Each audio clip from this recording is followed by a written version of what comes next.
Straight. हाँ, ये लड़की वाली ए और ये वाली बी ग्रुप वाले। हाँ, और सामने क्या रखे हुए हैं तुम्हारे?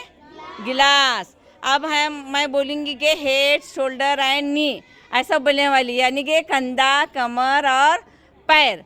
इस तरह से खेल लिया जाएगा और जो ज़्यादा गिलास खींचेगा, झपटेगा, वो एक नंबर टीम है कि नहीं।